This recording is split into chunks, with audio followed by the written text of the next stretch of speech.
Les Thunderhawks et Stormbirds descendaient du ciel en un balai majestueux, amenant à la surface de la planète les forces Blood Angels, pour ce qui s'annonçait être la dernière bataille contre les Lords.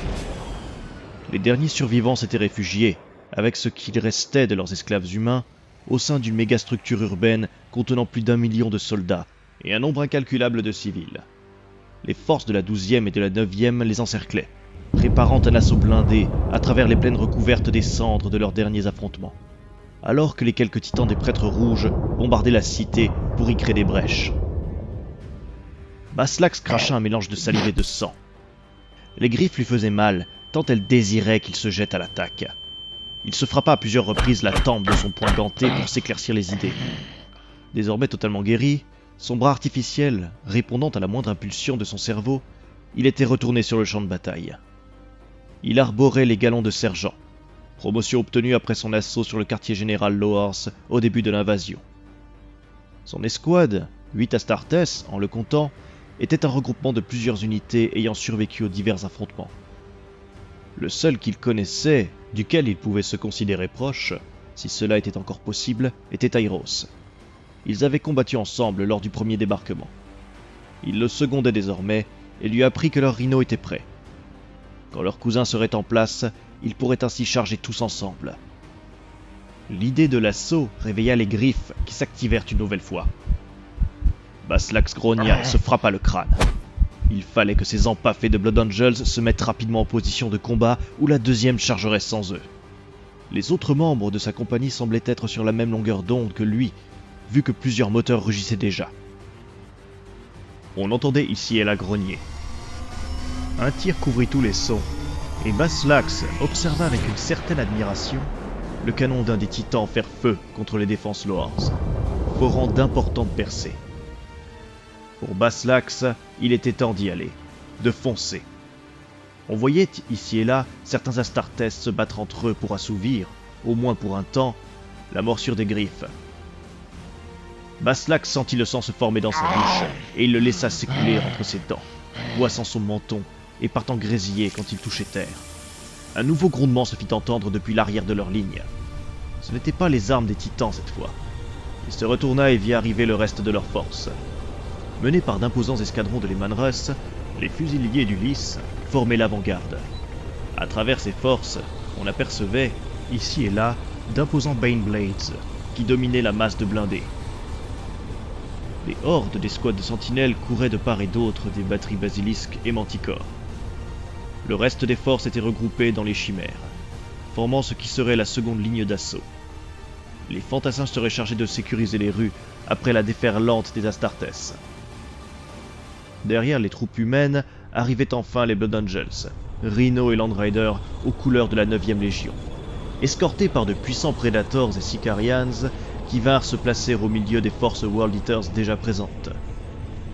Des pelotons de motojets vinrent se ranger aux côtés de leurs homologues, faisant rugir leurs moteurs en écho des fils d'Angron. Les meneurs des deux forces Astartes arrivèrent sur les lieux, portés à destination par un Landrider World Eater. L'air empestait le prometheuum et la poussière. Le vacarme était assourdissant.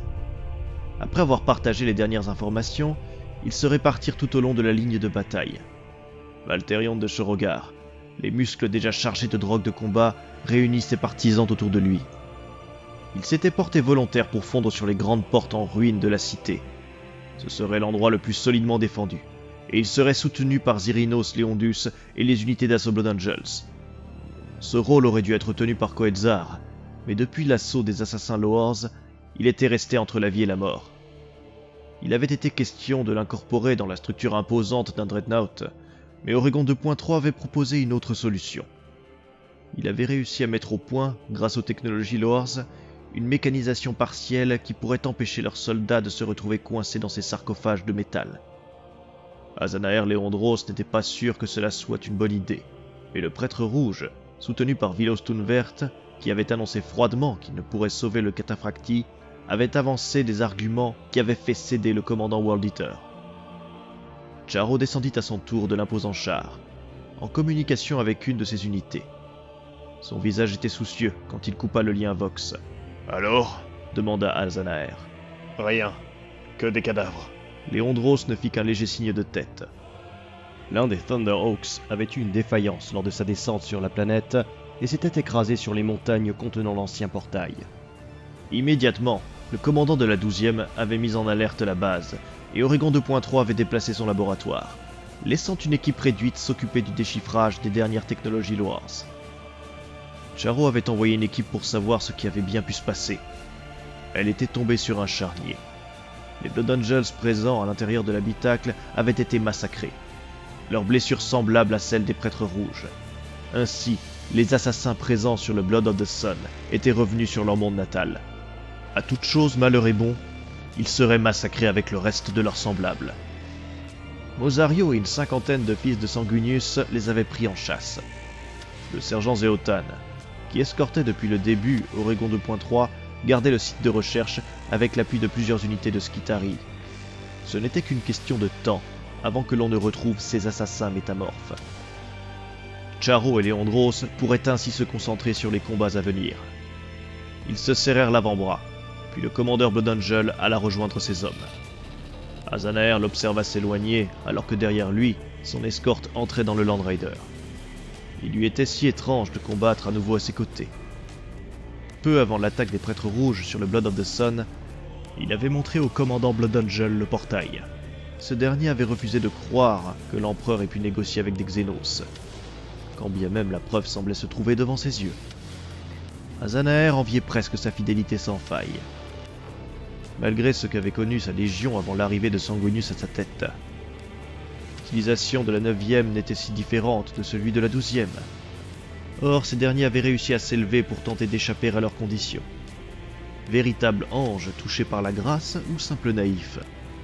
Plus les choses se détérioraient autour d'eux, moins Leandros ne réussissait à trouver de réponse claire à cela.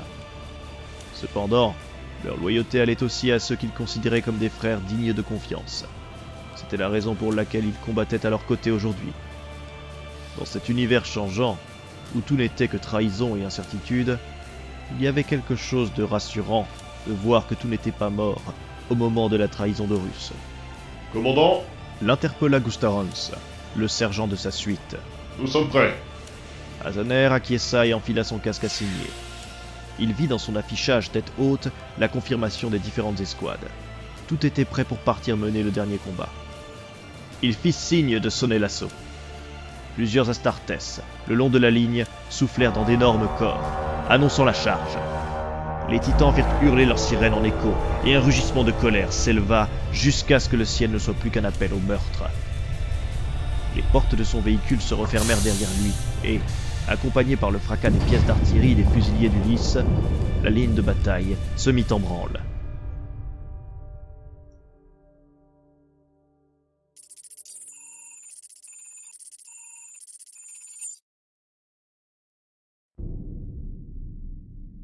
Coetzar gémissait, alors que sa morphologie post-humaine tentait en vain de guérir les terribles blessures qu'il avait subies.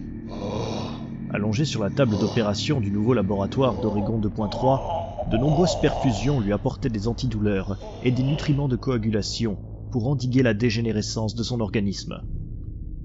Le fabricateur des prêtres rouges, après avoir observé les technologies utilisées par les assassins Loars, était arrivé à de terribles conclusions. Ces humains d'élite avaient été modifiés par de monstrueuses technologies datant d'avant la longue nuit. Améliorés grâce à la terrible technologie organique des Xénos, leurs armes créées à partir de leur propre corps sécrétaient un poison des plus virulents, même pour les Astartes. Oregon 2.3 pouvait cependant y remédier. Emportant ce qu'il restait du scientifique Xénos capturé, il avait branché son cerveau à l'un des méga-calculateurs du Mechanicum, qui lui disséquait le cortex avant d'envoyer les informations glanées directement dans l'encéphale du fabricateur. Là, une sous-routine était en train de craquer les derniers verrous sur les technologies Loars, pendant qu'il concoctait un sérum qui aiderait Coetzar à guérir. Il avait annoncé à Azanaer Leandros qu'il s'agissait d'une nouvelle technologie qu'il avait pu obtenir grâce à l'aide des sciences Loars. Ce n'était pas totalement vrai, mais il ne pouvait dire la vérité au commandant World Eater, car ce dernier était encore trop ancré dans les méandres de la vérité impériale et sa vision de la techno-hérésie. Il n'aurait jamais accepté que son second serve de cobaye à une expérience aussi monstrueuse que celle qu'il s'apprêtait à faire. Cependant, il lui manquait un élément essentiel pour réussir son test. Il savait que la réponse se trouvait dans les dernières zones d'ombre qu'il n'avait pas encore totalement décortiquées. Ce n'était donc qu'une question de temps avant que cela ne soit résolu. En attendant, il testait quelques théories pour réussir son sérum. C'est après un nouvel échec que les ultimes informations lui arrivèrent. Ce fut un énorme choc de comprendre tous les tenants et aboutissants de ce qui se trouvait face à lui. Ces Loors avaient réussi à transcender la faiblesse de la chair pour en exploiter tous les éléments. Les possibilités en seraient presque infinies si Oregon 2.3 l'alliait avec la technologie du Mechanicum. Il savait désormais comment terminer son sérum en mélangeant les sciences de Mars et des Xenos, en y ajoutant un petit technovirus de sa concoction. C'était si grisant, si électrisant. La puissance de leur ordre ne pouvait qu'être renforcée avec de telles informations. Au diable les vieux prêtres de Mars!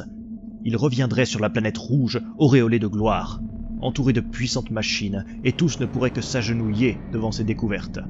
Il pourrait ainsi permettre à ses confrères ayant le même point de vue que lui d'explorer plus en profondeur les méandres de la Librarius Omnis. L'Omni-Messie serait ainsi au summum de sa gloire, loin des guerres tribales entre l'empereur et Horus. Il les mettrait au pas, et ce serait alors à eux de servir les serviteurs du dieu de la machine, et non plus l'inverse. Il court-circuita ses bouffées d'orgueil et de rêves de conquête mécanique, retournant dans le cocon douillet de la logique mathématique qui le caractérisait. Il tenta de comprendre pourquoi la partie humaine de son cerveau avait ainsi provoqué cette irrésistible soif de création et de destruction. Ce n'était pas la première fois que cela lui arrivait, depuis qu'il étudiait ces technologies, ce qui le mettait mal à l'aise. La xénotechnologie ne lui était pas inconnue. Il avait déjà planché sur celle des Rudd, des Aeldari et de bien d'autres. Or, c'était la première fois de sa longue vie qu'il réagissait ainsi. Quand la planète serait pacifiée, il devrait tirer tout ça au clair.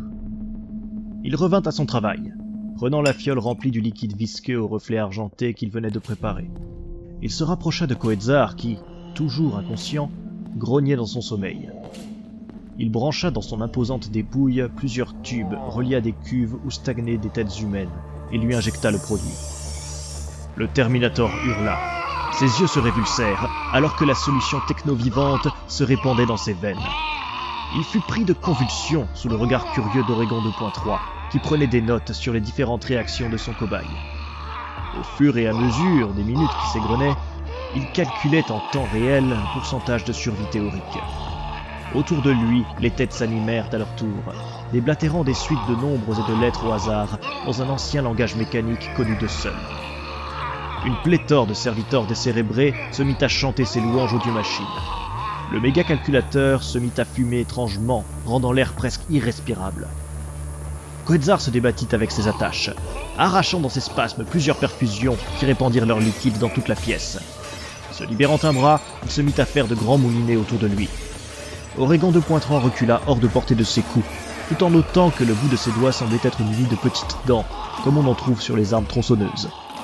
Un bruit de moteur se fit entendre, semblant sortir tout droit du ventre de Coetzar, qui continuait de beugler. Les mutations du technovirus étaient de plus en plus visibles, alors que les imposantes blessures provoquées par les assassins se refermaient petit à petit, suintant un liquide noirâtre aux effluves de Prometheium. Les cerveau-crânes s'approchèrent pour oindre le corps d'huile sacrée et d'encens. Deux d'entre eux furent pulvérisés par les coups frénétiques du cataphracti, projetant leur cargaison sur les têtes hurlantes et les serviteurs chantants. L'un de ces derniers explosa quand un bolt le percuta. Oregon 2.3 chercha pendant plusieurs secondes d'où pouvait bien venir le tir, et réalisa avec émerveillement que cela venait de Coetzar, plusieurs de ses doigts ayant fusionné pour créer le canon d'un bolter. Une seconde détonation retentit. Le fabricateur activa son champ de force juste au moment où le tout se transforma en rafale. Tout ne fut que chaos. Ordinateurs de Mars et Loars vaporisés, l'humiglobe éclaté. Les lieux furent rapidement plongés dans les ténèbres. Après quelques secondes passées dans un silence de mort, une lumilampe s'activa parmi les mécadendrites d'Oregon 2.3. Elle fut suivie d'une seconde, et les deux faisceaux parcoururent le laboratoire sans dessus-dessous. Plus rien n'était debout. Tout avait été brisé par l'élan de folie de Coetzar. Mécanique comme chair s'était vu mise en pièces et le verre crissé sous les pas du fabricateur. quelque chose titillait son occiput, et il calcula qu'il s'agissait à 72% de la curiosité. Le reste étant une peur animale qui aurait couvert son corps d'une sueur moite si celui-ci avait encore été capable d'en sécréter. La réaction du cobaye avait été bien plus virulente qu'il ne l'aurait cru, et il voulait à tout prix savoir s'il s'agissait d'une réussite ou d'un échec. La lumière capta les arêtes d'une armure cataphractie. Il y avait cependant un problème. Elle semblait bien plus imposante pour être celle du second de la 67e compagnie. S'élevant, le prêtre rouge vit ce qu'était devenu l'ancien Terminator. 2 fois plus imposant qu'avant, son armure avait muté et brillait désormais d'un reflet ferreux. Ses mains étaient devenues des armes de métal vivant, assortiment de lames et de canons qui semblaient pouvoir changer en permanence. Mais ce qui attira le plus l'attention d'Oregon 2.3 fut le visage de l'ancien World Eater. Sa mâchoire mécanique avait fondu, fusionnant avec le reste du visage pour créer un amalgame d'épiderme et de mécanique tel qu'on pouvait en trouver chez les servitors. Ses yeux, devenus 2 augmétiques au reflet rougeâtre, se posèrent sur le représentant de l'Omni-Messie. Ce dernier savait qu'il n'avait rien à craindre. Il avait mis dans le technovirus une branche de code l'empêchant de s'en prendre à lui. Il espérait tout du moins que cela avait marché. L'ancien cataphractie ouvrit la bouche et annonça, la voix semblable à celle qu'elle avait été, mais avec des relents graves de langage binaire et d'anticode. Transfert de données. Ouverture des derniers dossiers top secrets. Histoire et rapport du projet Loors. Quelle étrangeté que cela soit classé ainsi. Cependant, cela pouvait peut-être permettre à Oregon 2.3 de comprendre quel était le point de convergence entre la technologie présente ici et celle de Mars. Surtout qu'il parlait de projet Loors et non pas de race Xenos. Intrigué, il ordonna donc à ce qu'était devenu Quetzar d'ouvrir tous les documents auxquels il venait d'avoir accès.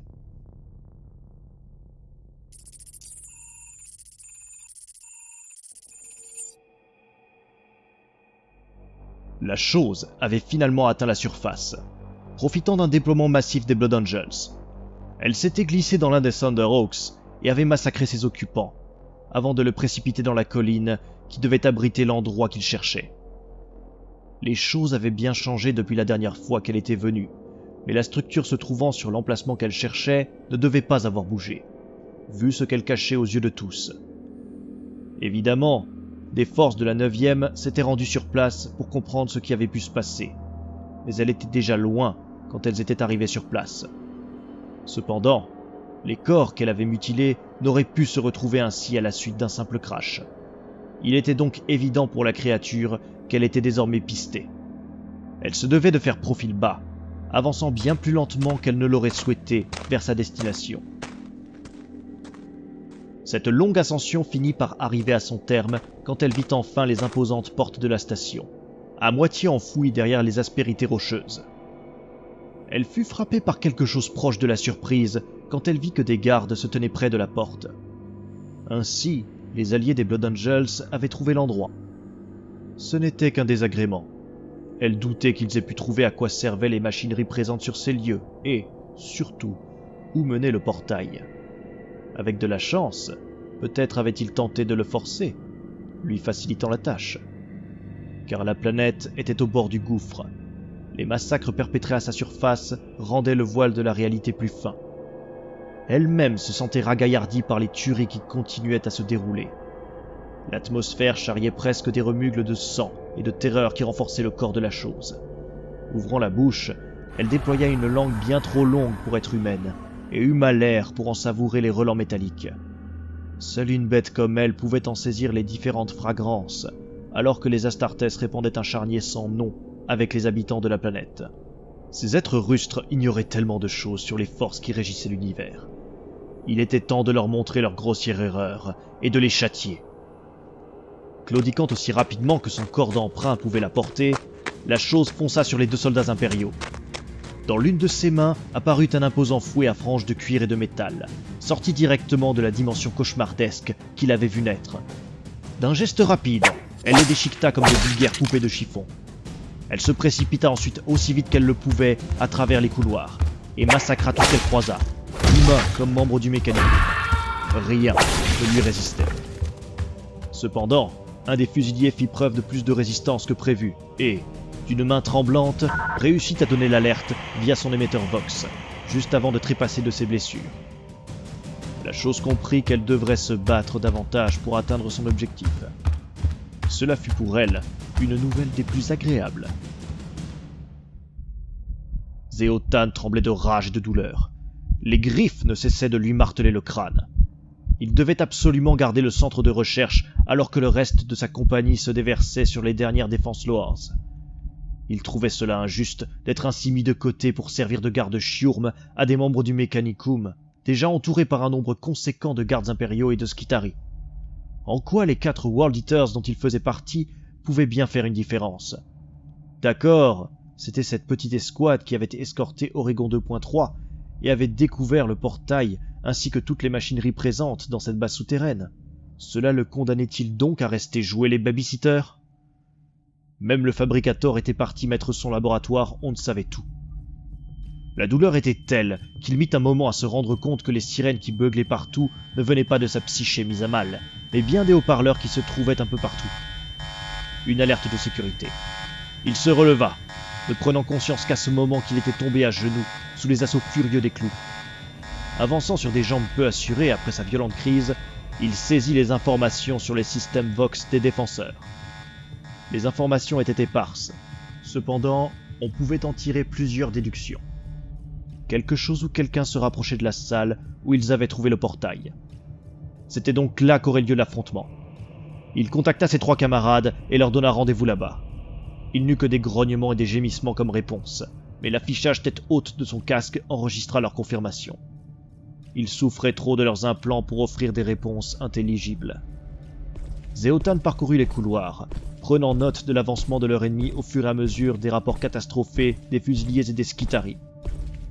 Il ordonna d'une voix rendue rauque par la souffrance de se replier vers le portail. Ils accueilleraient comme il se doit leur ennemi, et l'extermineraient à ce moment. Rien qu'à cette idée, les clous s'emballèrent, projetant une quantité importante d'adrénaline dans son cervelet. Savant mélange de douleur et de satisfaction, en prévoyance du carnage qui se préparait. Il ignorait ce qui pouvait s'en prendre à eux avec une telle efficacité, mais il remercia leurs ennemis de leur avoir envoyé un émissaire pour calmer la douleur.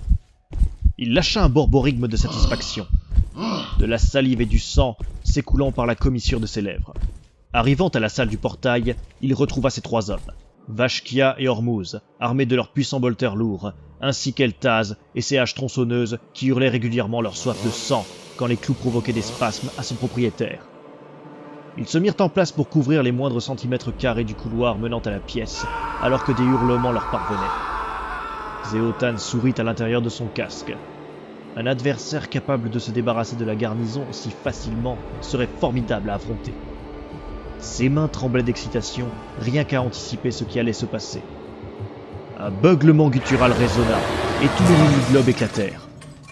Les World Eaters changèrent leur mode de vision, tout en l'attendant. Ce faisant, ils firent honneur à la 67e compagnie, connue pour être l'une des plus patientes de la 12e Légion, au point qu'ils avaient acquis des surnoms peu élogieux tels les Lents, l'arrière-garde ou même les Lâches, auprès de certains de leurs frères. Ils réussissaient juste à ne pas succomber aux griffes au moindre problème. Des silhouettes se dessinèrent, tirant à l'aveuglette et projetant quelques flashs à travers les corridors. Elles furent vite exterminées, plongeant le tout dans un silence de mort. Comme les Astartes avaient envie de se jeter à la rencontre de ce qui approchait. Cependant, ils avaient été désignés pour protéger le portail, et il était clair que leur agresseur voulait y accéder également. Ils devaient donc garder leur avantage tactique malgré la douleur que cela provoquait chez eux. Les griffes de plus en plus exigeantes face à leur immobilisme. Bientôt, quelque chose s'approcha. Des bruits de pas se firent entendre, comme des sabots de fer raclant le sol des couloirs de métal. Un semblant de silhouette se développa à peine dans leur champ de vision que Zéotan ordonna d'ouvrir le feu. Les 2 bolters lourds obéirent immédiatement. Les munitions explosives éclatèrent dans le couloir, répandant leurs charges mortelles et des scories d'acier un peu partout. Rien ne résistait à la déferlante, et les cadavres subirent la même fureur destructrice que le reste des lieux, éclaboussant l'ensemble de litres de sang. Vashkia et Hormuz grognèrent de plaisir, alors que les clous relâchaient quelque peu leur assaut, satisfaits de voir la destruction qu'ils semaient. mais à travers les flashs, Zéotan pouvait voir leur ennemi s'approcher. Petit à petit, esquivant les tirs avec une vitesse surhumaine, le sergent ne comprenait comment une telle créature pouvait faire cela. Le couloir était trop étroit pour se mouvoir correctement sous un tel déluge. Or, cela se déroulait sous ses yeux. À chaque fois qu'il clignait des yeux, la silhouette se détachait de plus en plus de l'obscurité ambiante. Quelque chose fusa depuis la position de leur ennemi, et Ormuz fut écartelé quand son buste explosa. Ses compagnons furent aspergés de son sang, et son odeur riche vint exciter les griffes qui lacérèrent d'autant plus les terminaisons nerveuses des Astartes. Eltaz hurla et enclencha ses 2 haches. Il fonça vers le couloir, rendu fou par l'hémoglobine présente un peu partout. Zéotan dut se faire violence pour ne pas le suivre, tant l'envie était féroce. Vashkia eut encore juste assez de présence d'esprit pour relâcher la détente quand son confrère passa dans sa ligne de mire. Du moins c'est ce que crut l'espace d'un instant Zéotan, car Vashkia se jeta en avant lui aussi. Jetant son bolter lourd au sol, il dégaina son imposante dague et se joignit à la mêlée. Des cris de rage et de douleur se firent entendre, alors que le chant des chaînes tronçonneuses ne cessait de passer du soprano au baryton. Tout finit pourtant par retomber dans le silence. Le dernier coup d'éclat fut quand la tête tranchée de Vashkia vint rouler jusqu'au pied de Zéotan. Inspirant à fond, il se dirigea jusqu'au bolter lourd qu'avait laissé le World Eater quelques secondes plus tôt. Il s'en saisit d'une main, calant le plus gros du poids contre son flanc. Il activa ensuite l'imposant gantelet énergétique présent sur sa main droite. Ceux qui les avaient attaqués s'étaient débarrassés rapidement de 3 Astartes. Il fallait donc mettre le plus de chance de son côté. Alors qu'il se préparait à recevoir la silhouette qui se rapprochait, il reçut un appel vox interne. Ici le sergent Mosario des Blood Angels. Me recevez-vous, sergent Zéotan? Sa réponse se perdit dans les borborigmes que lâcha le membre de la 12e, s'abandonnant complètement aux imprécations des clous. Cela dut être suffisamment intelligible pour que son interlocuteur reprenne la parole. Nous avons poursuivi les assassins Loors jusqu'au complexe. Nous arrivons pour vous seconder dans la défense des lieux. Zéotan coupa la liaison. Ils arriveraient trop tard. La créature était ici. La silhouette claudicante, plongée dans l'éclat verdâtre de la vision nocturne, se dévoila aux yeux du World Eater. Depuis son arrivée sur la planète, la chose avait bien changé. Ses jambes s'étaient complètement retournées, se couvrant de poils alors que ses orteils fusionnaient pour devenir d'imposants sabots d'airain. Le tout aurait plus eu sa place sur un bouc qu'un être humain. Les haillons qu'il portait ne méritaient même plus ce titre, tant son buste avait gonflé, dévoilant des muscles hypertrophiés, dans lesquels les visages de ses victimes se tortillaient en un hurlement silencieux. Les cornes présentes sur son front avaient grossi, s'entortillant sur elles-mêmes alors qu'une hydrocéphalie prononcée avait défoncé son crâne. Son visage avait lui aussi muté, sa bouche fusionnant en un groin couvert de sang et de morve. Il portait dans l'une de ses mains l'imposant fouet avec lequel il avait fait exploser Ormuz, alors que l'autre tenait la hache tronçonneuse d'Eltaz. Saloperie de Loors qui leur balançait tout et n'importe quoi dans le but de les repousser. Cela n'arriverait pas.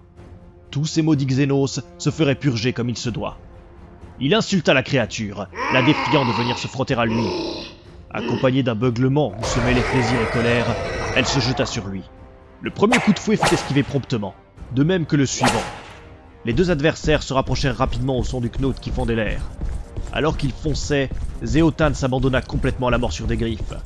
Il esquivait de droite et de gauche les attaques, et se trouva enfin à portée de coups. Il allait frapper quand la créature sauta, et le frappa de ses 2 sabots. Projeté en arrière, il percuta violemment le portail. Des alarmes retentirent dans son casque, alors que son armure faisait état des dégâts internes. Un poumon écrasé, la carapace noire fendillée, et des éclats d'os venant d'on ne sait où avaient crevé un de ses cœurs. Or, l'Astartes n'en avait cure.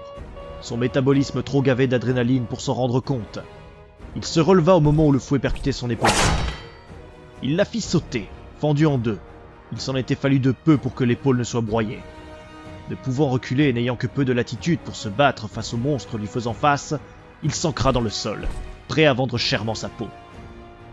Il dévia avec le volter lourd le coup de hache et pénétra dans la défense de son ennemi.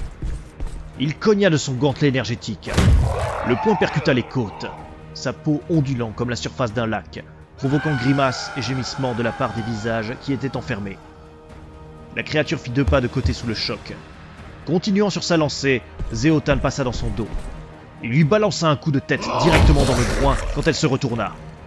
Sa tête partant en arrière, elle essaya de se remettre d'aplomb, mais la botte du World Eater la frappa dans le torse, explosant comme des fruits trop mûrs, les têtes pleurantes. La chose fit encastrer au mur. Le sergent leva le bolter lourd et le colla contre la joue de son adversaire. Avec un grognement de rage, il pressa la détente. Le faciès de la créature explosa, alors que le mur s'effritait derrière. Zéotan continua de lâcher toutes ses munitions. Le corps tressautait sous chaque impact. Une pulpe gluante éclaboussait son casque, brouillant ses optiques d'une pâte grumeleuse et nauséabonde. Les clous s'excitaient davantage à chaque impact. Zéotan hurla de douleur et de joie, sa vision complètement brouillée par le sang et la migraine. Ce ne fut qu'après plusieurs secondes qu'il comprit que le percuteur ne faisait que taper une chambre vide. Relâchant son arme à feu, il saisit la gorge de la bête, où ne restaient que des bribes d'os et des lambeaux de chair. Il se saisit ensuite de la deuxième partie de la plaie de son gantelet énergétique et, profitant de la puissance accrue que lui apportait cette arme antique, déchira le corps en deux. Un morceau dans chaque main, il hurla de joie face à cette victoire. Il les jeta, en quête d'une nouvelle victime. Les monceaux de ce qu'avait été la chose percutèrent le portail, répandant son hémoglobine partout sur les sculptures en bas-relief présentes. Zéotan jetait des regards fiévreux autour de lui. Les griffes voulaient davantage de destruction, de meurtre. Il observait ses alentours, son corps ayant du mal à le faire avancer, tant ses blessures étaient graves. Mais il voulait encore tuer, détruire, tout pour calmer la machine greffée à son crâne. Il ne fit pas attention au fait que le sang pâteux de la bête sur le portail prenait des teintes luminescentes et se répandait sur toute sa surface, au point de la recouvrir entièrement malgré le peu de sang qui s'était vu projeter contre elle. Les deux parties de son cadavre furent pris de spasmes. Les dernières barrières entre réalité et immatérium se brisèrent quand le portail, alimenté par la substance venant de l'éther, s'ouvrit en un puissant bang sonore. Il y eut un flash, laissant la place à un tourbillon violacé aux reflets olivâtres. Le sergent de la 12e se retourna et vit les deux morceaux de son adversaire trembler. Ses organes internes quittèrent le sol et s'agglomérèrent ensemble, gonflant et prenant de plus en plus de place, se coagulant en créant de la matière à l'aide des forces qui s'échappaient par la porte derrière lui. Ils grossirent jusqu'à former un tout cohérent qui s'imposa aux yeux du Space Marine. Il était en présence d'un géant musculeux, plus imposant que n'importe quel mortel. Son visage aux traits bestiaux et grimaçants était doté de crocs longs comme des couteaux, d'une crinière léonine et de cornes effilées rappelant celles qu'il portait dans sa représentation humaine. Dans son dos, d'immenses ailes de cuir se déployèrent, alors que son corps, semblable à ceux des minotaures de jadis, se couvrait d'une armure ouvragée de bronze et de fer sur laquelle brillaient des runes attestant les faveurs de celui qu'il servait. Sa respiration roulant de soufre se portèrent jusqu'aux combattants des légions, alors que Kersoroth, se dévêtant des lambeaux de chair humaine qu'il avait abrités, se réincarnait dans le monde réel. Derrière lui arrivaient déjà les forces qu'il avait invoquées. Troupes au corps plus ou moins humanoïdes. Leurs visages démoniaques étaient pourvus d'yeux sans pupilles et de crânes cornus et allongés, tels les aumes de jadis. Leurs membres sinueux cachaient des muscles tendus tels des câbles à la force monstrueuse. Ils étaient précédés d'une forte odeur de sang caillé et d'une aura de férocité qui titillèrent les griffes de Zéotan. Il jura. Les armées Loors étaient décidément nauséabondes, et elles ne méritaient guère que la purge. À moitié présent, tant la souffrance provoquée par les clous était forte, il ne sut s'il l'avait dit à voix haute ou si l'immense créature face à lui avait lu ses pensées. Mais elle se mit à ricaner. Imbécile! Rugit Kersoroth. Les créatures présentes ici ne sont pas nos maîtres, mais nos geôliers!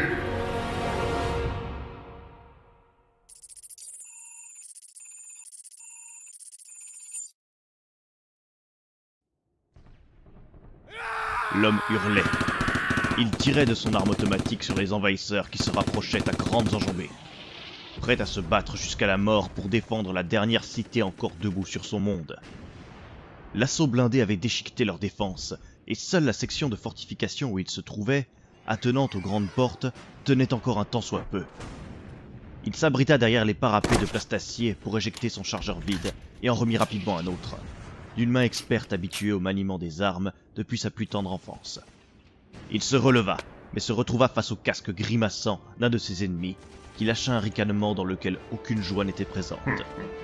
Valterion de Shorogar asséna un coup de tête au défenseur qui fut projeté tel une poupée désarticulée.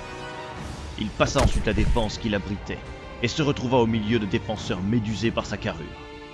Le champion de la 67e rugit de joie et balaya le chemin de ronde de tir de pistolet bolter. Son rhino avait été détruit au cours de l'approche et il avait dû continuer à pied, perdant plusieurs hommes dans son avance. Il était désormais temps de faire payer à ses ennemis leurs pertes. Chaque bolt transformait un humain en confetti d'hémoglobine. Il put ainsi libérer un passage pour qu'un autre World Eater puisse prendre place. Puis un autre, et un troisième, et ainsi de suite jusqu'à ce que les défenseurs se retrouvent submergés par la vague blanche et bleue. Ils devaient se dépêcher. Leur groupe d'assaut était en retard, et Valterion refusait que les lauriers de la victoire aillent à quelqu'un d'autre. Ils devaient arriver les premiers, même après avoir défait le point le plus dur de la défense Loors. Il se laissa tomber dans les rues et continua son massacre, frappant de droite et de gauche, trucidant tout ce qui se trouvait à portée de main. La race qu'ils affrontaient était vraiment des plus étranges. Alors que leur défense était aussi solide que le meilleur armaplast de l'Imperium, l'intérieur des villes était fait de pierres blanches et de tuiles sculptées. Il ne pouvait y avoir plus grand contraste quand on voyait les deux côte à côte. Cependant, cela prouvait que ce monde n'avait pas oublié son passé historique pour une uniformité crasse, comme l'on en voyait sur les mondes impériaux. Fulgrim, primarque de la 3e, aurait sans doute disserté de manière pompeuse sur l'avancement raffiné que les Loors et les humains avaient atteint pour ainsi ne pas gâcher leur âme d'esthète à la simple sécurité. Valterion se sentit reconnaissant que ce ne soit pas ces Emperor's Children's maniérés qui soient sortis de la tempête. Il percuta une barricade et envoya valser les meubles qui la constituaient. Les Loors et leurs serviteurs humains luttaient comme ils le pouvaient, se protégeant avec ce qu'ils trouvaient à droite, à gauche, dans l'espoir de retarder leurs agresseurs. En vain. Valterion saisit un soldat ennemi à la gorge et lui brisa la nuque d'une torsion de poignet, avant de le jeter sur les autres défenseurs. Il reçut un coup de chevrotine sans que cela ne l'affecte plus que de raison. Il s'empara de l'imprudent qui pensait l'arrêter ainsi par la jambe et le frappa sur le sol, à plusieurs reprises, brisant son corps. Autour de lui, les World Eaters passaient également la faible protection de leurs ennemis. Il vit Typhor, tout juste remis de ses blessures, Grulax, Vorlons et bien d'autres se répandre en faisant couler le sang à foison. Ce dernier coulait à flot, et Valterion s'enivrait de son odeur. C'était comme une drogue, lui rappelant pourquoi il avait été élevé au-dessus du statut de simple humain. Il ordonna à ses forces de progresser rapidement. Alors qu'elles se répandaient dans les ruelles adjacentes, poursuivant leur proie, un cylindre va se planter au sol. Une seconde après l'impact, une onde de choc sonique retentit, pulvérisant les Astartes proches. Valterion jura en voyant cela, et il maudit leurs adversaires quand il vit une pluie d'autres cylindres se précipiter vers leur position. La barricade était un piège. À couvert! Suivant lui-même l'ordre qu'il venait de donner, il se précipita contre les murs d'une bâtisse de pierre qu'il traversa, mais pas assez vite. Il fut pris dans la déflagration et projeté à travers la pièce, percuta le mobilier en un roulé-boulé et se retrouva encastré dans le mur. Son crâne dans un étau, de nombreuses alarmes retentissaient dans son affichage tête haute, lui annonçant plusieurs avaries dans son armure. Il prit connaissance des différents problèmes qui se présentaient et les relégua plus tard. Il se releva avec difficulté. Une de ses genouillères était à moitié bloquée. Il grogna et frappa à plusieurs reprises dessus jusqu'à ce qu'elle se remette en place. Il se dirigea vers l'extérieur, dégageant le mobilier par de grands gestes rageurs, quand l'ouverture dans le mur défoncé s'obscurcit. Un Loors venait de passer devant, et il tenait une arme étrange. Bien différente de ce qu'ils utilisaient d'habitude, elle était faite de longs tubes reliés à plusieurs visages à l'avant de l'arme d'où sortaient des canons. D'autres venaient se greffer aux avant-bras du Xénos. Ces derniers se gonflèrent, et les visages humains hurlèrent. Valterion eut juste assez de présence d'esprit pour se jeter sur le côté. Tout dans la pièce fut réduit à l'état de cendre par la vague destructrice de l'arme. Les bases de l'édifice elles-mêmes se retrouvèrent affaiblies. Un grincement lugubre se fit entendre alors que la bâtisse commençait à pencher sur le côté.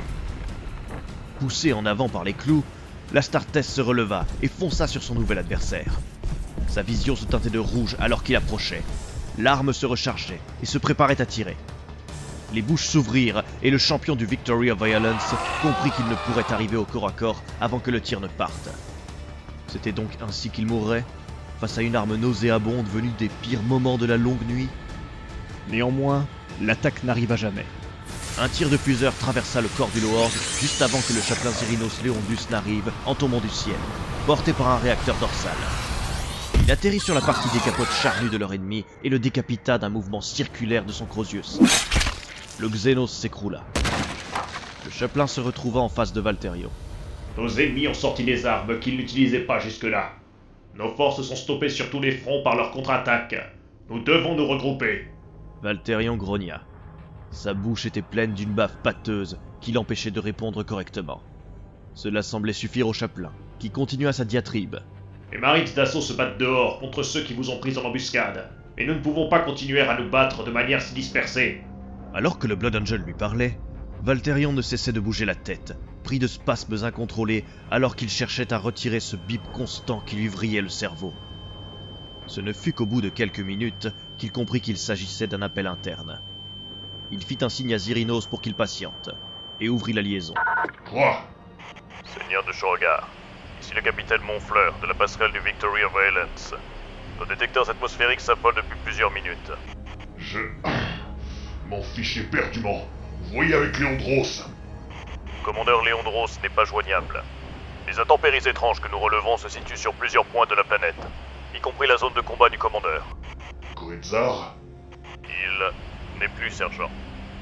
Le fabricateur Oregon 2.3 a annoncé son décès il y a plusieurs heures déjà. Valterion grimaça. Il avait oublié. Les clous lui faisaient cet effet en oblitérant régulièrement ses souvenirs proches pour ne laisser qu'une soif de sang impossible à étancher. Sans ces deux guerriers, c'était à lui de prendre les décisions. Vers lui que se tournaient les auxiliaires en demande d'ordre et de repères.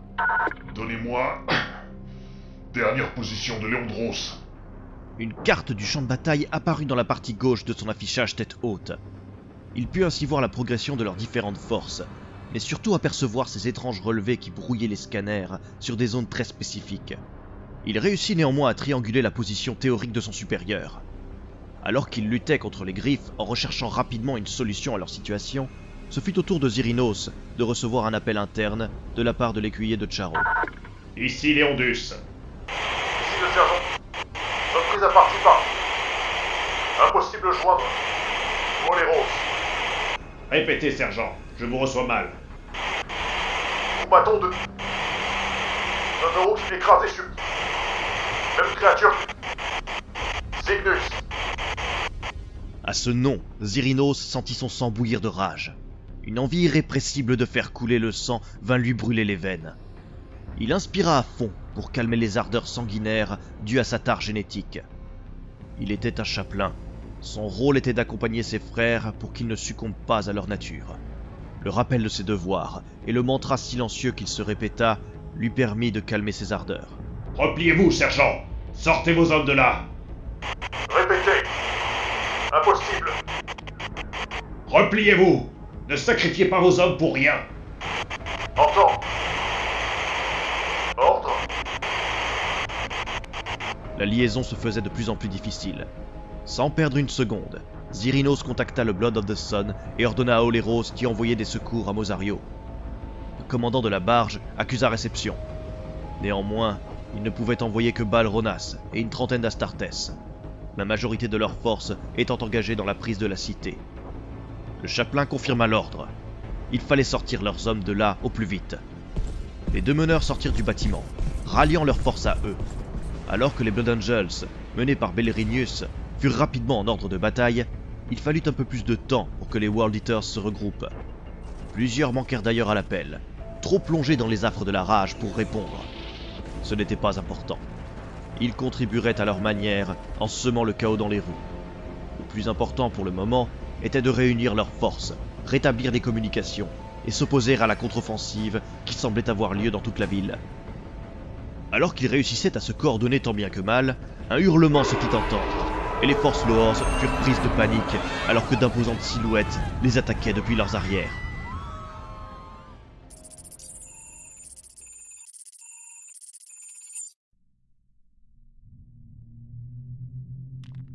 La poussière retombait lentement sur les ruines.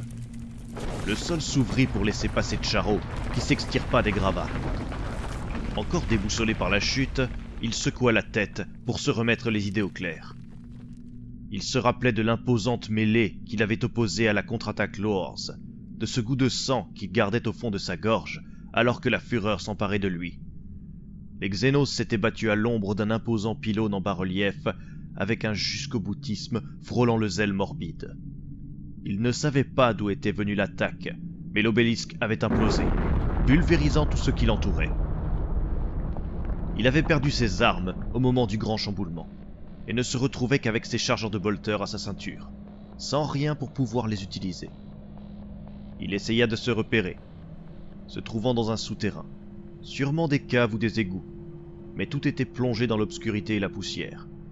Il changea plusieurs fois de mode de vision, mais tout n'était qu'une bouillie grisâtre, due aux cendres présentes dans l'air. Il ouvrit son Vox, mais n'eut que des parasites comme seule réponse. Il était seul.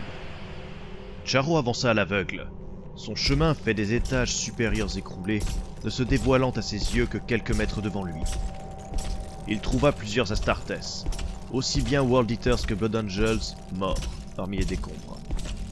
Il put ainsi se procurer un couteau de combat et un bolter. Il remercia ses frères tombés et leur promit de venir récupérer leur corps, dès qu'il en saurait un peu plus sur son environnement proche.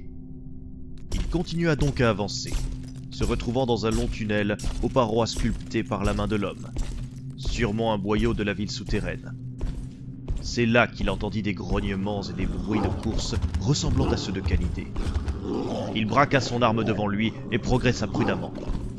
Même si son champ de vision s'améliorait avec le temps, sa visibilité ne couvrait pas une grande distance.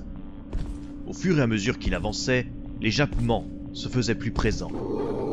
Il devait bien y avoir 2 ou 3 bêtes, et elles devaient avoir un gabarit impressionnant, vu le boucan qu'elles provoquaient. Il en eut la confirmation quand il les vit arriver. 3 molosses impressionnants, portés par des membres vigoureux où des muscles puissants roulaient sous leur peau de cuir d'un rouge semblable au sang caillé. Leur gueule était garnie de crocs longs comme des dagues et effilés comme des rasoirs. Ils portaient d'imposants colliers de bronze d'où émanait une aura de rage qui vint se répandre et trouva écho dans le code génétique de Charo. Faisant écho à leurs hurlements, il se précipita vers eux. Son arme ouvrit le feu alors qu'il courait à leur rencontre. Les premiers tirs pulvérisèrent la première bête, la réduisant en charpie alors que le Blood Angel vidait son chargeur dans son corps. Mais cela ne suffisait pas. Il avait besoin de davantage de sang. Il lança son arme vide au museau de la seconde créature, bondit en saisissant son couteau de combat et atterrit sur le dos de l'un des chiens. Sa vision n'était plus qu'un tunnel centré sur ses ennemis, et il ne désirait rien d'autre que leur déchirer les entrailles. Plongeant sa lame entre 2 replis de chair, il se maintint d'aplomb alors que la bête s'ébrouait pour le faire chuter. L'autre plongea toute griffe dehors. Charo se laissa partir, laissant son arme plantée, au moment où il allait être touché et les griffes de la créature éventrèrent celle qui avait accueilli malgré elle la lame de l'Astartes. Le Blood Angel atterrit en une roulade qui trouva rapidement sa fin quand il percuta violemment l'un des murs du tunnel. Cependant, sa soif de sang n'était pas épanchée, et il se retrouva rapidement sur pied, fonça sur le dernier chien. Hommes et bêtes se percutèrent dans un bruit de craquement de céramique et d'airain. Le fils de Sanguinius hurla de douleur et de colère quand il sentit les crocs percer son plastron, alors qu'il ne cessait d'asséner des coups de poing directement dans l'un des yeux de la créature pour atteindre son cerveau. Il tomba au sol, fut traîné sur une importante distance, alors que le globe oculaire explosait. Un de ses poumons fut perforé, et il sentit ses forces le quitter. Mais il était hors de question de mourir ici. Succombant davantage dans les méandres de la malédiction de sa légion, il arma son bras et cogna plus fort dans l'orbite ravagée de son adversaire. Pris d'un violent pic de souffrance, ce dernier sursauta, cognant le crâne de l'Astartes contre les murs. Le casque se tordit et il sentit des morceaux de celui-ci lui écharper le visage. Charo hurla de douleur et puisa dans cette dernière pour déplier ses doigts dans la plaie et pousser sa main, telle la lame, jusqu'au cerveau qu'il déchira de ses doigts. Dans un dernier soubresaut, l'énorme chien s'écroula au sol, les pointes de son imposant collier broyant les jambes de Blood Angel alors que ses dents finissaient de ravager son abdomen. Mis à terre, couvert de son sang et de celui de ses antagonistes, l'Astartes rampa comme il le put jusqu'à son bolter un peu plus loin. Sa respiration était douloureuse. Un de ses poumons était complètement ravagé. Il se saisit de l'arme et la rechargea difficilement. Son casque ravagé n'était plus qu'une prison suffocante. Il le retira, sentant des morceaux de chair partir avec. il put à nouveau entendre ce qui se passait autour de lui. Des bruits de pas, proches. Il pointa son arme à feu vers l'origine des sons et put voir, au loin, des lampes éclairer le tunnel. Des silhouettes devinrent visibles, et alors qu'il s'apprêtait à tirer, il reconnut à travers le sang séché sur son visage qu'il s'agissait du Tekmarin von Gael et de plusieurs frères de bataille. Il essaya de les appeler, mais ses forces le quittèrent. Von Gael était dans les tunnels depuis un moment.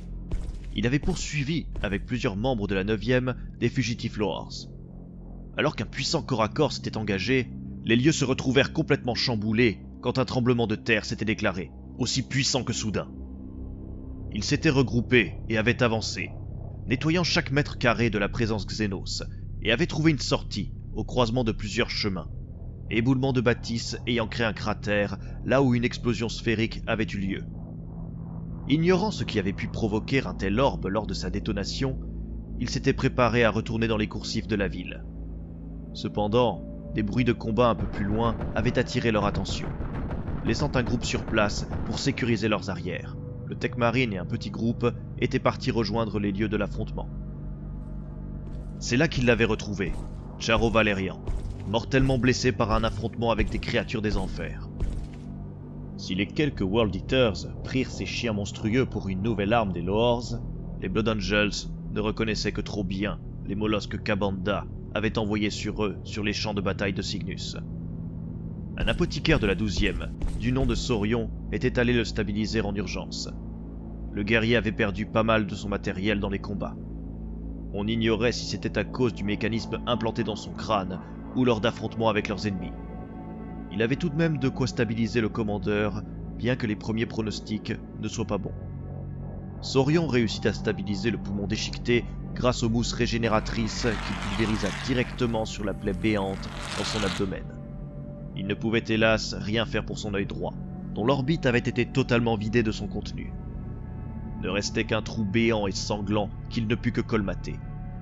Ce fut pareil pour les jambes du commandeur Blood Angel, arrachées juste sous les genoux. Saurion demanda l'aide de Von Gael pour le stabiliser. Le Tekmarin utilisa la scie présente au bout de l'un de ses mécadendrites pour amputer proprement les deux jambes et cautériser ensuite la plaie. Le laissant à son travail fastidieux, l'apothicaire avait essayé de joindre deux écrans 8.1. Le meneur des prêtres rouges, depuis qu'Oregon 2.3, s'était isolé loin des champs de bataille. Il avait besoin de matériel, et les communications étaient toujours plongées dans les parasites. Ils décidèrent de l'évacuer et de rejoindre l'un des avant-postes mis en place par les Skitarii près des portes de la ville. Deux Blood Angels le prirent chacun sous une aisselle et ils remontèrent vers la surface. L'urgence était de mise s'ils souhaitaient lui sauver la vie. Juste avant de quitter les lieux, Von Gael jeta un dernier regard aux carcasses des bêtes cramoisies. Même mortes, elles provoquaient chez lui une irrépressible envie de tuer.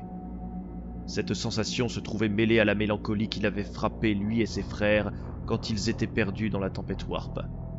Se pouvait-il qu'ils les aient amenés avec eux depuis Cygnus? Si tel était le cas, alors leurs alliés auraient toutes les raisons de se méfier d'eux et de la tare génétique qui les affligeait. Sans compter que leur légion s'en trouvait maudite à jamais, ne pouvant s'en aller dans quelque direction que ce soit, sans amener avec elle cette épée de Damoclès, dressée dangereusement au-dessus de leur tête.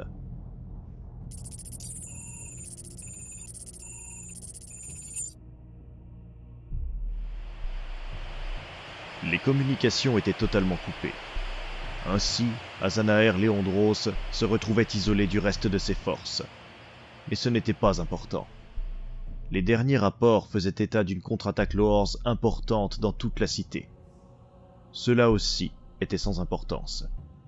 Car avec sa suite personnelle, il était arrivé dans l'imposante tour de verre et de plastacier qui trônait au centre de la mégalopole, et d'où les Loars menaient, selon les renseignements qu'ils avaient réussi à glaner, leur baroud d'honneur.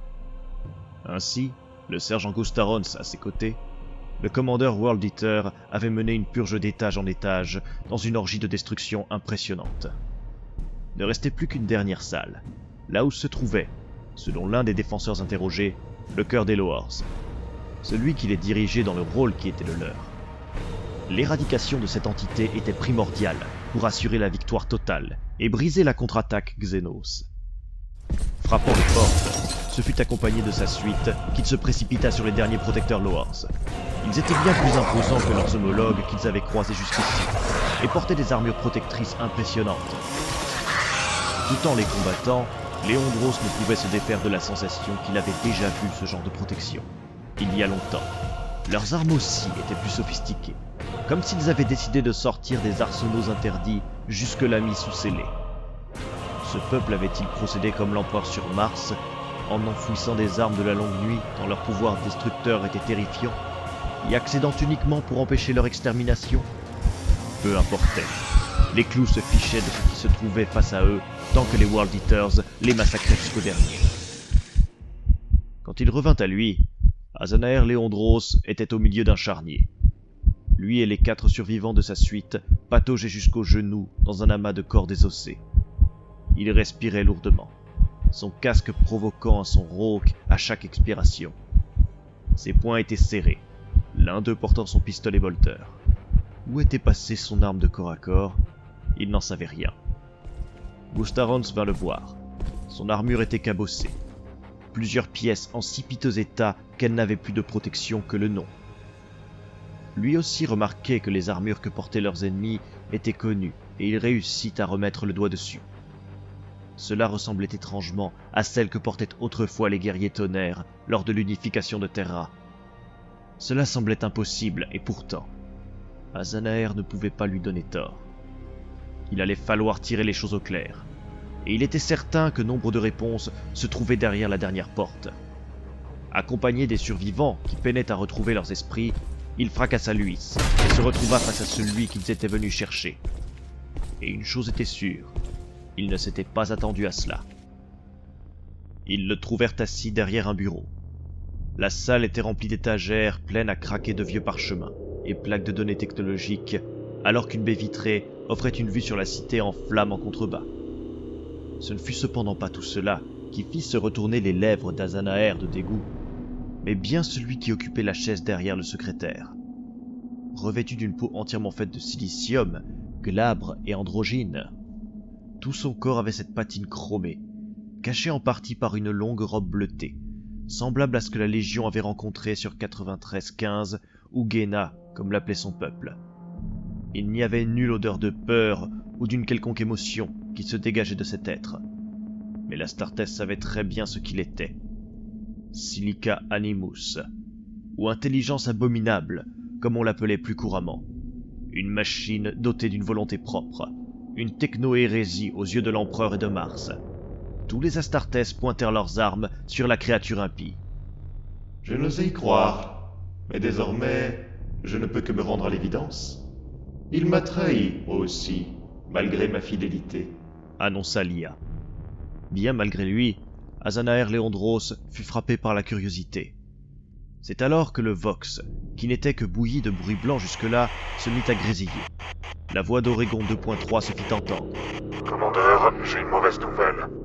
Leandros ordonna à ses hommes de garder l'intelligence abominable en joue, et s'éloigna pour répondre. Fabricator, comment avez-vous passé les parasites? Il y eut un moment de silence que le World Eater n'apprécia pas, tant cela sous-entendait une méthode qu'il savait ne pas cautionner. J'ai réussi à passer outre, grâce au savoir de l'Omnimessie. Azanaer n'était pas un fin psychologue, comme pouvaient l'être certains membres d'autres légions, mais il reconnut immédiatement le mensonge. Si les membres des Prêtres Rouges commençaient à leur faire des cachotteries, cela risquait de compliquer la situation sur la planète. Cependant, le Fabricator n'aurait pas tout risqué pour le contacter, si les nouvelles qu'il amenait n'étaient en effet pas mauvaises. Il aurait tout le temps de le confronter plus tard. Parle! Les Loors ne sont pas une menace Xenos, comme nous le pensions en premier lieu. Il s'agit de mutants dont l'acronyme forme Loors, pour Ligue d'organismes améliorés et restructurés de sécurité.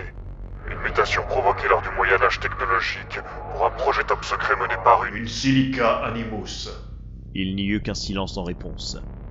Leandros lui annonça que l'intelligence abominable se trouvait juste en face de lui et de ses hommes. Oregon 2.3 lui annonça qu'il ignorait pourquoi tout cela avait été mis en place, mais que l'empereur était lié à tout cela d'une manière ou d'une autre. Grognant sous les clous, Leandros annonça qu'il aurait les réponses nécessaires. Il coupa la ligne et se dirigea vers Lia, qui l'observait toujours, sous la menace des armes des Astartes. commandeur retira son casque et le posa sur le bureau, dévoilant son visage couvert de cicatrices et bourré de tics nerveux dus aux griffes. Les yeux de la créature artificielle ne dégageaient aucune humanité. Elle brillait tels les oculaires des casques Space Marines. Son attitude était cependant calme. Elle savait que toute tentative de résistance était inutile et ne se conclurait que par sa mort. « Tu as parlé de trahison. Qui t'a trahi ?» demanda Léandros. C'est pourtant évident. Celui que vous servez et qui vous a armé. Nous ne servons plus l'Empereur, ni aucun des Seïdes de l'Imperium, qui ne sont qu'un ramassis de pleutres. Que faisait l'Empereur ici ? La peau artificielle se plissa en une tentative de sourire. Il y avait une note dérangeante dans cette attitude bien trop humaine qu'essayait d'adopter l'IA. Léandros lutta contre les griffes qui réagirent violemment à cette démonstration. La seule chose à faire était de lever son arme et de renvoyer Ad Patresse dans l'oubli, cette créature venue du fond des âges. Peut-être cette dernière voyait son dilemme interne. Il était impossible de décrypter son attitude. De prime abord, elle semblait totalement calme, consciente de son sort futur. Mais une telle abomination pouvait-elle ressentir la peur ? Elle se montra en tout cas des plus ouvertes pour répondre aux questions du World Eater. Je me nomme Künstlich Abominatio.